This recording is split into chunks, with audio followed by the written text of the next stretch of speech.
Greetings, all you Jackson Jennets, and welcome to your daily dose of donkey with Ginger.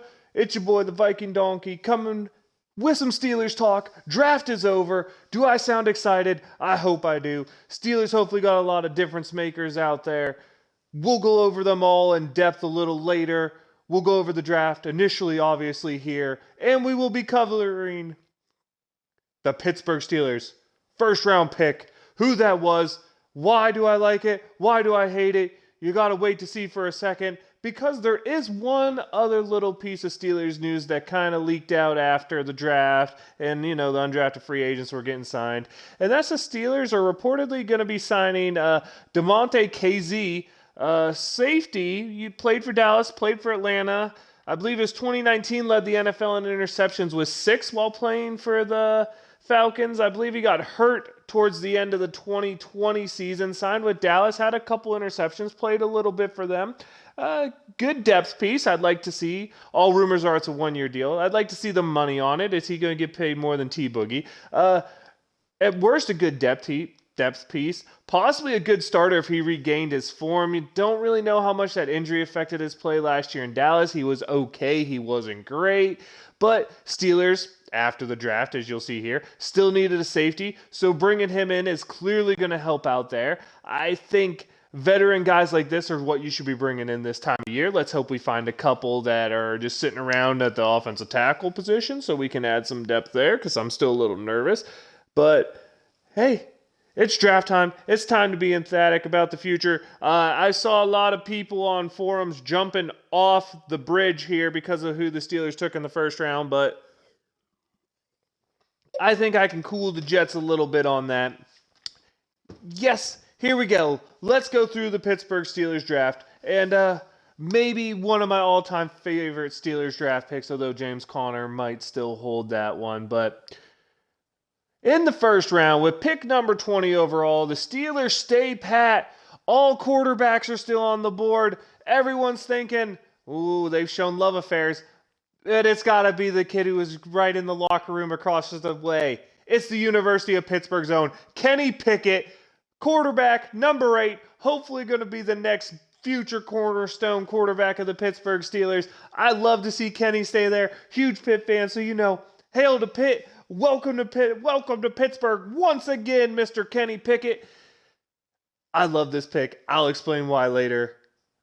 But there's a lot of negatives that, to be fair, can be talked about, and we'll talk about him. I'm not going to pretend he doesn't have some downsides. If he was the greatest of the great, obviously wouldn't have lasted past the top 10, but the only quarterback taken in the first 2 rounds is this pick and Kenny Pickett. That's something. NFL changing its ways a little bit. I don't know. Or is it the fact that there's so many former failed number 1, number 2 quarterbacks on the market still that no one really wanted to go get one, because it's like, well, we still have a failed number 1 in Baker out there. We still have a failed second round guy who everyone loves in Garoppolo out there. I mean, I don't know. It's really weird movement the way quarterbacks are going right now, and everyone's building up to be a crappy team to try and get a better quarterback next year. But that's risky, because I remember when Spencer Rattler was going to have such a good year this year, he was going to be the first overall pick, and then he got benched like 3 games into a season. Betting on guys' future development isn't a guaranteed. I mean, heck, Kenny Pickett himself is a guy who bet on his own future development and paid off great, but he comes out last year, he's probably a 5th round pick, bets on himself, has a great year. Steelers' first pick. Let's go to round 2. Round 2, the Steelers get George Pickens, wide receiver, University of Georgia.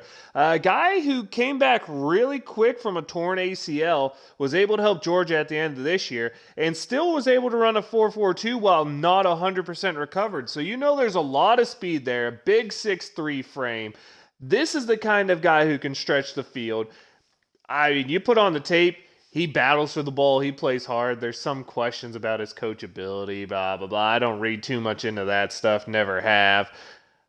But original thought for me in this pick is, second round, you have to get a starter. George Pickens looks like a starter. He fits all the boxes. You have to give it a B. And I'll get more into maybe a B minus, depending on how you view it. But I think it's a solid B. It's a good value pick. It's where he should be taken. I like the pick all in all. And I'll break down more of who he is, all that stuff. Probably next week I'll get into the other than first round picks. Round 3, pick 84 overall, we get DeMarvin Leal, a defensive lineman from Texas A&M. I like the player. I don't like the fit, and I don't like the fit because he's a tweener guy. I've always had trouble with defensive linemen who are bigger than 270 pounds but don't weigh 290 pounds. Essentially, if you're in that range and he weighs 281, if you're in that range, you're just too big to play on the outside, too small to play on the inside. And that's on a normal 4-3. But it works the same idea here in Pittsburgh. Like, look at our sizes. Almost all of our linemen who play, over 290 to play on the ends. I think he has potential. He's a guy who was a 5-star recruit when he went to Texas A&M. He is a guy who had first-round hype about him going into the season if he could have had a big year. But the kind of guy in the third round, third, fourth round grades for me are always guys who have to be able to contribute on special teams and or bring value as a really high-end backup. I do think this is a good pick. I don't like the fit. I don't like the fit of these guys, but the Steelers obviously see something here. I hope their idea is to bulk him up by 10, 15 pounds and make him be able to play that really good end, because he's definitely not an edge rusher. He's going to play defensive end. All right, I guess defensive tackle, we call them. I still call them defensive ends. Don't know why, because they play the outside. That means they're ends. But defensive tackle, he's not a nose. Not a bad pick here. This one to me is more of like a C+, though, just because I'm not a fan of tweener guys, and that's what DeMarvin Leal is. I'll break him down a little more next week, like I said. Round 4, pick 138, we get Calvin Austin III, wide receiver from Memphis.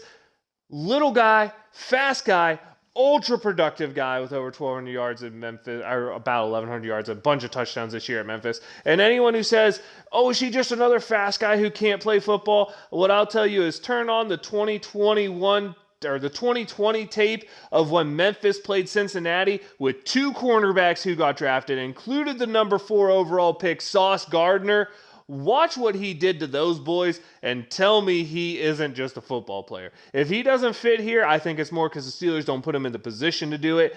I loved this pick. It's probably my highest graded pick. I gave it a B+ because I actually see slot receiver, kick returner, which means he not only checks the box of having to contribute on special teams, but he has starter potential to me, I see in him. Not just high-end backup. I see him as a caliber of a starter. So this was my highest rated pick for the Steelers, and it's a B+. 5th round, Steelers didn't do anything because we traded it away to draft Isaiah Loudermilk last year. Woo, fun stuff. 5th, 6th, 7th rounders, these are guys who you either have really good tape and or a really good physical attribute is what I always say here. Every one of these guys is a project. They fall this far for a reason. So let's take a shot at it. 6th round, pick 208 overall, we decided to draft Connor Hayward. That is Cam Hayward's little brother, played for Michigan. Fun guy to watch, or Michigan State, excuse me. Fun guy to watch at Michigan State, but I don't know what role he fits in an NFL team unless our goal is to cut Derek Watt, who is our big special teams guy, because he's 5'11", 230. He's not tall enough to be a tight end. He's not big enough to play on the offensive or defensive line. I think Connor Hayward's a cool-looking dude. Maybe they can find some unique package for him. I mean, Matt Canada did some unique stuff when he was Pitt's coach, or Pitt's offensive coordinator, not head coach when I was saying that. I don't know, because when you put on the tape, he's not really a dominant player on the tape. When you put on the measurables, he's not really a dominant person on the measurables. I don't know what this pick was really about, but it's a 6th-round pick. If he can find a home, which I hope he does here, in a little niche in the offense, maybe play really good special teams, I'm going to love it. I'm not going to lie. But the pick itself confused me. I don't like to give out bad grades. Almost every 5th through 7th rounder I grade unless it's like a steal I really love. C plus, C minus. This one gets a C minus for me because I just don't know if it makes sense to me. Seventh round, we have two of these, so it gets fun. At number 225 overall, we take Mark Robinson, a linebacker from Ole Miss. Ended up walking on to play linebacker at Ole Miss after he graduated from a smaller school. I think it's like Richmond or something, where he played running back for 4 years. Obviously, I'll have a lot better on the stats on that. So a guy who can play running backs, playing linebacker now. Steelers need linebacker type of guys. I think this is a little weird one to me, though. The tape doesn't really jump and the measurables don't really jump, but the Steelers saw something they liked. He seems like he has the average measurables for a draftable linebacker late round, and stats aren't anything that jump off the tape. Steelers saw something they liked in him. They had a pre-draft visit with him, and hey, we need some more linebackers to fill out the depth chart. Middle linebackers, obviously. He can play good special teams. I'm not against it again. This one's, again, a C minus to me just because he doesn't have one of the two things I look to jump off to make a player draftable for me here. I'm not claiming to know more than the Steelers. That's why all these grades are very close to each other. I mean, there's not a big difference between a C minus and a C plus. But I don't know. I'll have to do a little more digging. It was hard to even find stuff on him. And then to complete the draft, the Steelers bookend the quarterback position with pick 241 overall. Out of South Dakota State, this is Chris Oladokun, quarterback. Played at South Florida originally, left there, went to Samford, which is the school that produced Devlin Duck Hodges for us. And then he went one more time and goes to South Dakota State. Numbers are okay there. Athleticism's okay there. Has a little bit of a twitchy arm. I'm waiting to really dig into the tape on him because there's some things that look interesting here. Could be more than just a camp arm. Probably just a camp arm, though. This is the one I give a C plus to. Or no. I give it between a C and a C plus because when I look at the things he did well, when I look at the measurables, he measures as good as Willis does, essentially. I mean, not as quite as good of a runner, but Willis was a guy people were talking about the season he had, put him up into a first round. So I honestly thought Willis was a third round guy, but talk of the Steelers trading up in the first round to draft him in the top 10 was a lot of the pre-draft hype. But I like Oladokun here. I mean, I see all the potential things there, and it never hurts to have too many quarterbacks. I'm not going to be butthurt if one of the other quarterbacks on the roster turns into the franchise quarterback for the Pittsburgh Steelers and it's not Kenny Pickett. Because here's the thing. If the Steelers get a franchise quarterback, I don't care where it came from. I'm just happy I don't have to see Dan Marino 2.0 because I just had this weird feeling the Steelers passed on Pickett and he gets drafted like 2 picks later. He's going to go on to have this amazing career. I'm glad that now, if the amazing career happens, it's in Pittsburgh. Does it guarantee to? No, nothing ever is.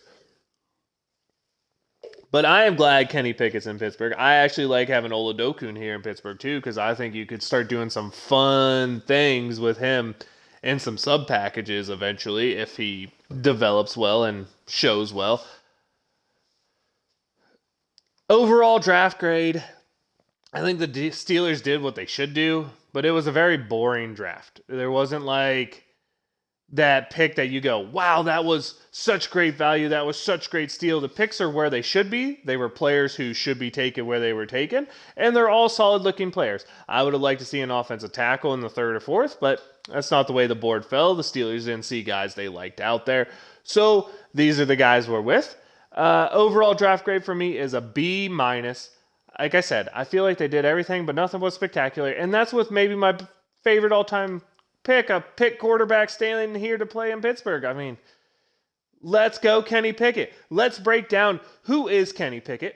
What does he bring? The 6'3", 220 quarterback out of the University of Pittsburgh has a little bit of running ability, has a good arm, and anyone who tells me he can't make all the throws or he struggles making these throws, you're the same people. And put on the tape from Kyler Murray, put on the tape from Baker Mayfield, put on the tape from Josh Rosen. I can keep going. How about E.J. Manuel? I can keep going. Put on Kenny Pickett's tape, put on those guys' tape, and tell me what throw on the field those guys make better than last year's version of Kenny Pickett.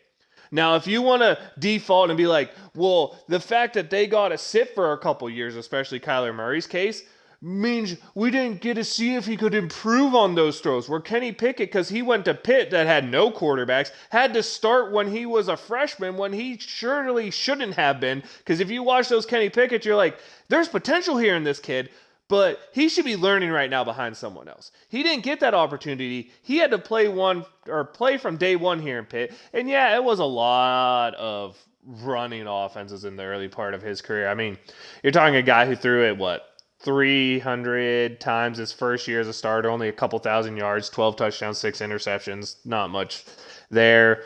The next year throws for 3,000 yards, 13-9 on the TDs interceptions. And then the shortened COVID season, 2,500 yards, 13-9. That, to me, and the people who say he only had one great year or one good year, I disagree. I think that COVID season, he played phenomenally. The year before he played okay, and that's when people are like, oh, this is a draftable quarterback, was a 2019 year. 2020 is when he put himself on the map as, hey, this guy is actually a draftable quarterback and would have been drafted that year. He had a good year that year.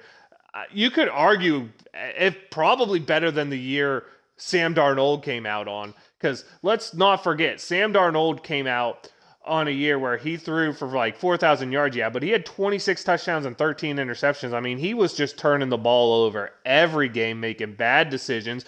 And this is a guy in Darnold who saw his completion percentage decreasing, where Pickett saw that increase up to 61% that year.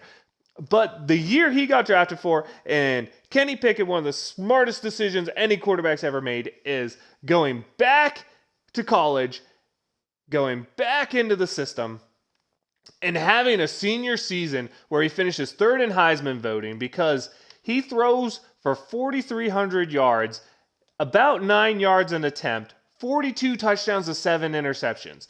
What a season he put up. And he worked on a lot of things that were the problems before. Fumbled too much. Only had 3 fumbles his senior season. Doesn't throw enough touchdowns. Threw 42 of them. Doesn't push the ball down the field enough. Jordan Addison, Tyzir Mack, I think they'll all tell you he pushes the ball down the field enough. And if you've ever watched Kenny Pickett play at Pitt, I always used to call him the Pickett Charges, because he would just lead these comebacks. He would never give up. He would huddle the team together. He is just a bona fide leader. He knows how to get people to perform alongside him. I just love the moxie Kenny Pickett's able to play with. I will address the shortcomings of his game, because there definitely are some. But don't be that type of person who's like, because no other quarterback was taken, clearly we could have got him in the second round. If you looked at this draft and you looked at it not falling in love with people who, look how they perform in shorts. And this is why I hate draft analysts. The number 1 overall pick was the number 1 overall pick because of how he performed in shorts, not because of any tape he's ever put out there. I understand the shorts part are important, especially for positions where athleticism is dominant. Defensive line, edge rusher, cornerback, wide receivers, running back, where you have to have those physical traits. But let's not forget, a lot of guys fall because they don't have those quote-unquote physical traits, but when you put on game tape, they just ball. Antonio Brown, Le'Veon Bell, hopefully Kenny Pickett. And to me, the fact that everyone fell in love with Willis because, hey, look, he can throw the ball for forever. He's so twitchy and he's fast. It's just silly because football games aren't played in shorts. They're played in pads. Look what they do on the field. Willis makes bad decisions. Kenny Pickett only had one game where he threw multiple interceptions this year, and that was a game he threw the ball 60 times. So let's not go out there and just disregard the tape. You put on the tape, Kenny Pickett had one of the finest football seasons in ACC history as a quarterback. He had more touchdown passes than Deshaun Watson had the year that got him to be a 1-1 overall pick. So let's not act like this season Kenny Pickett just had wasn't great. Let's not act like he doesn't have the size at 6'3", 220. Now let's get into the hand size. 8.5, maybe a little bigger after the combine. But does hand size really matter? Do we have a quarterback we can judge this against? Kenny Pickett allegedly has a double jointed thumb. Does that matter? Does that really affect his ability to hold on the ball? Is he going to have a fumble problem? His last year in Pitt, he didn't. He's only had years of like 7 fumbles, the 2 before that. And to be on That's on par with Sam Darnold. That's less than Josh Rosen had. So is fumbling really a problem for Kenny Pickett? Or is it, hey, we love football and shorts guys trying to make a reason for you to love their favorite quarterback and hate on Kenny Pickett? Because let's be honest, the love affair for all of those guys was Malik Willis. You heard Kiper brag about how great he was. You heard McShay talk about how great he was. That's all I heard the whole time coming up are these great draft experts out here telling me this. These are the same dudes that tell me you're going to regret if you don't take Sam Darnold. You're going to regret if you don't take Josh Rosen. The thing is, both of those guys seem kind of laissez-faire when they play football. You put on the tape, I want a fiery competitor. You put on the tape, I want a guy who can make all the throws. You put on the tape, I want a guy who doesn't turn the ball over. And all of that was last season, Kenny Pickett. Am I saying he's going to be the greatest quarterback ever? No, I understand he has shortcomings. He doesn't have that Josh Allen arm. He doesn't have that Josh Allen, Kyler Murray athleticism. But he can move around quite fine. He has 20 rushing touchdowns over 4 years worth of starting. So, I mean, he's a guy who's thrown for 1,200 yards and 81 touchdowns. Their school record at Pitt. That's more than Dan Marino did. That's more than Tyler Palko ever did. He has the single season record. I mean, he's a guy, if you put on the tape, you look at the numbers, it looks good. You look at the measurables outside of hand size, it all looks good. So why is there so much wanting to jump off the edge here at Steelerland? Because they were told you have to take Malik Willis. They were told he's the only really superstar potential out of the bunch. But that's not true. I don't even think Malik Willis was the second best one. The only other quarterback I gave a first round grade to, which by the way, I gave Kenny Pickett a first round around 15-ish grade. So, mid first round pick guy, 15, 20, that range, where he went. Only other guy I had a first round grade on was Matt Corral. I thought should sneak into the end of the first round. I like his game, and I think at 30, 32, if you're a team who doesn't want to wait to the second round to see what happens, you trade into the back of the first and you get your guy. A la Lamar Jackson a few years ago. But when we get down there and break down Kenny Pickett's game, you can say a lot of things. What I saw is a maturation of a kid turning into a better player. But you could point out, hey, he's had a bunch of shortcomings in his career. Are those really dealt with, or is it a one-year fluke? Fair questions. He has small hand side. I got to shrug that off, but is that something to be concerned about? Is fumbles going to be something that once he gets to the little bigger ball in the NFL, is he going to have trouble holding on to the football? I haven't seen a quarterback run into that issue, so I couldn't tell you. I know they said Joe Burrow's hands were too small, and they'll look at him. Though his hands, I guess, beat the 9-inch or whatever rule you have to have. So I don't know about that. I don't know if I buy into that. The thing I will say is, does he hold the ball a little too long? Yes. Those are things that he definitely needs to improve on. He needs to be a little quicker. He reads the field well, though. But he does hold the ball too long. A la the former Steeler quarterback, Ben Roethlisberger. Is he as big as Ben? No. He's a little quicker, nowhere near the mobility, and he's definitely not going to be the magician Ben was. He has a little magic to him, but think more Baker Mayfield, the good year he had in Cleveland, than Ben Roethlisberger, the Super Bowls he had with Pittsburgh, when it comes to the kind of in-pocket mobility Kenny Pickett possesses. Now the questions are, why wasn't he productive all the time? Running offense his first few years there. I hope his Steeler career is much like his Pitt career. The first 2-3 years, he's a productive quarterback. They're winning games. They're doing good. He gets to year 4 and he just takes off and does it. I really hope so. Does he struggle a little bit pushing the ball outside the numbers? Yes. Those throws aren't his best throws, and he hits the receivers who are college open. Is he going to be able to hit those windows when they're pro open, as they say, which is about a step shorter? You watch the tape, it looks like those throws would still work in the pro scheme. Don't know, though. Corners being there a little quicker, safeties being there a little quicker. They might not work. It might be something he has to always work on, or it might be something he struggles in and limits his upside potential, a la what happened with Andy Dalton. Feel free to use that as a decent comparison. I think his arm strength's better than Andy Dalton's, but the throws that he's gonna struggle with are the same ones Andy Dalton was, which are the outside the numbers down the field throws. He is, though, head and shoulders the best inside the numbers, even deep inside the numbers passer in this draft class. He has the arm strength to make all the inside the number throws. He was really good at that at Pitt, so that's something we should look forward to if he ends up starting this year. Seeing are those throws down the middle. Pat Freiermuth is going to love that. Deontay Johnson's going to love that because those are the routes those guys run and those guys are really successful with. So I really think he'll do fine there. Those are throws. Short throws, he's really accurate with them and has been in Pitt. That's kind of the Pitt forte. The Pitt offense is making those little short, quick throws. Very opposite of Ben Roethlisberger. Now, a fair question that's been brought up is the way the Steelers like to use this short passing stuff.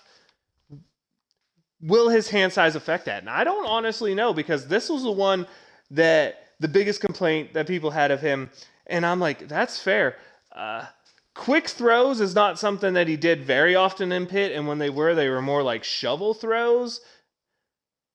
So, will he be able to get the quick snap, get a good grip on the ball, and make an accurate throw? I honestly don't know. Pitt's evaluated that.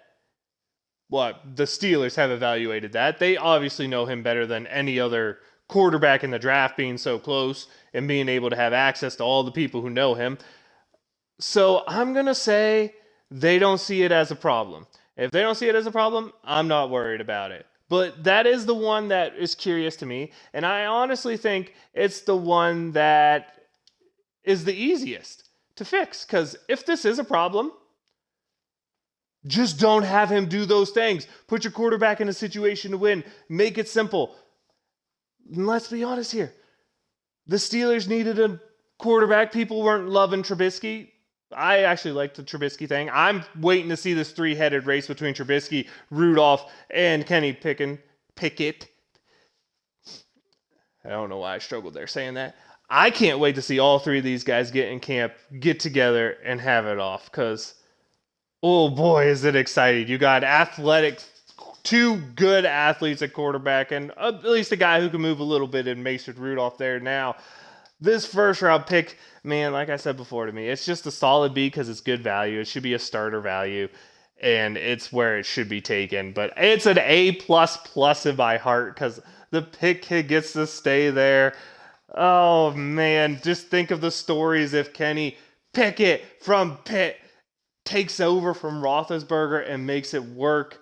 It just makes it go great. If Colbert hits an absolute winner as his final draft class, the dreams can just come true so well. And all the people out there, and I'm looking at you, Skip Bayless, who are hating this pick because now Baker Mayfield doesn't go to get to Pittsburgh, and my boy crush and Baker might have to go to a situation that exposes his flaws and weaknesses. Hey, I liked Baker Mayfield when he's coming out, but he wasn't a 1-1 draft pick, and no one seemed to complain about him being a 1-1. He should have been an end of the first round guy. And, I mean, would it have been cool if Baker had a turnaround here in Pittsburgh after the Cleveland stuff? Sure, but that's not what I'm looking for. I'm looking for the best quarterbacks out there and not damaged goods, and I don't know. Baker seems to be... The last couple of years I saw him, he seems to be more about off-field Baker making commercials than Baker Mayfield, the competitive, fiery guy who was telling the whole Ohio State sideline to do something to his private parts when they beat him.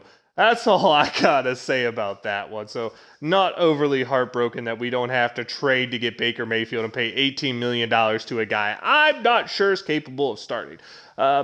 Future things coming up for the Steelers. Let's see. Devin Bush's fifth-year option has to be decided if we're going to pick it up soon. So we'll get to see how we feel about Devin Bush here shortly. And if that might be a position we're going to in the future. Next week, like I said, we're going to break down the 2nd through 7th round picks and talk about some of the undrafted free agents. I'll talk about the undrafted rookie free agents. I'll talk about all of those that we signed and which ones I think are actually interesting. And break down some more of these guys who are going to hopefully come to our Pittsburgh Steelers and lead the way. Hopefully I gave you guys a good breakdown of what you can expect from Kenny Pickett, what he's done in his career, how he's developed, and how spending an extra year to come back should not be held against someone, but should be shown that they're taking the steps to go one step forward. And how many quarterbacks out there can you say, hey, if they didn't have that last year, they wouldn't have got drafted? I mean, most of the people that last year is what gets you drafted. Or that last year is the one that makes you fall on the draft boards, depending on who you are. But I think there's little argument to be made that there was a better quarterback to be picked in this draft than Kenny Pickett. I mean, just put on the tape. You can watch him play in shorts. I don't care. I don't think there's another first-round quarterback, like I said, outside of Matt Corral in this draft, and I'd reaching for him. The only reason I put him up there was I think he has the potential to be a starter, and to me, a starter quarterback, it has to be an end of the first round guy, not a second round guy. The rest of the guys to me are projects. Doesn't mean I don't think any of them are bigger. Clearly, the highest ceiling quarterback in this draft is Malik Willis, if he could ever figure it out. But having guys like that figure it out are very, very rare. And Josh Allen, you to me are the exception. And guys who are inaccurate with the ball in college tend to be inaccurate with the ball in the pros. And Josh Allen, like I said, is the one example that I change on. Also, guys who turn the ball over a lot in college tend to turn the ball over a lot in the pros. Looking at you, Sam Darnold. So I'm saying, all you Steeler fans out there, don't jump off the ledge. I don't think Kenny Pickett is, who'd you want to say, Tom Brady. I don't think we just won 10 Super Bowls. I think we got ourselves a really good chance at finding the next franchise quarterback in him. Be that how you want to take it, having a franchise quarterback is always a good thing because it means you're not looking for a quarterback. Now, you can argue, well, what's the definition of a franchise quarterback? I don't know. I think it's somewhere better than Kirk Cousins. All right? I think Kirk Cousins is that definition of level quarterback where you're like, I still want to improve my quarterback. But if you're just slightly above Kirk Cousins, no one wants to improve you. Maybe I should find a better example of who exactly that is. Because I don't think it necessarily has to be a guy who's won a Super Bowl, but probably a guy who's brought you to being close to one and being competitive for them. And no, Matt Ryan's not a good example because Matt Ryan has some crazy stats and has been to a Super Bowl. Now, do you have to be to a Super Bowl to be considered a franchise-type quarterback? This is a good question. This is going to be a fun debate. I'm going to make sure I get Gingy and Laskers in here at some point so we can have the absolute definition of what is a franchise quarterback. And does a franchise quarterback hold that tag for a whole career? Or is it at certain points of a career that the title franchise quarterback fits? And how long do you have to hold that length of play to be considered a franchise quarterback? Anyway, that's way off track. Kenny Pickett, love the pick. Steelers, love what's going on this offseason. I like the way this rebuild has started. I guess other news before I get to the shout-out part is Steelers now have to start naming names to see who's going to be the next GM. So, lots of busy stuff going on in Steeler Nation. Shout-out time. Shout-out, clearly, all the Steelers draft picks, but specifically Kenny Pickett. Let's go. Watching all your wins. I mean, I still have moments when my kids are really tiny, running around with giving high fives, chanting, "Let's go Pitt! Let's go Pitt!" Watching Kenny Pickett lead big winning drives. I mean, winning an ACC championship this year. We had so much fun with that. Watching just all the grit, the leadership, the tenacity, the throws, the runs, the fake slides that Kenny Pickett did was awesome. So, have to give a shout out that I get to keep rooting for the kid, and I hope it's to more and more success. Maybe Super Bowl championships would be the ultimate dream, clearly. Let's hope Kenny can bring it here. That's really all I got. Donk Nation, Steeler Nation, Thank you for keeping with me through all this. I hope I can bring you some exciting content coming up. I hope the little crazy rants I went on here kept you entertained. If they didn't, please tell me, hey, stick to a script, please. If they did, be like, I love it, keep off topic. It's fun, it's entertaining. You never know where you're gonna go, because I never know where I'm gonna go. I am the Viking Donkey. That is Viking_Donkey on Twitch and Twitter. Your daily dose of donkey with Ginger is the YouTube channel. I'm excited. The excitement's gonna die down here in the off season a little bit, but draft time always brings the excitement. So, leave us a like, leave us a comment, tell us what we're doing good, tell us what you want covered, tell us what you don't want covered. Donk Nation, Steeler Nation, it's that time. Wave them if you got them. Here we go.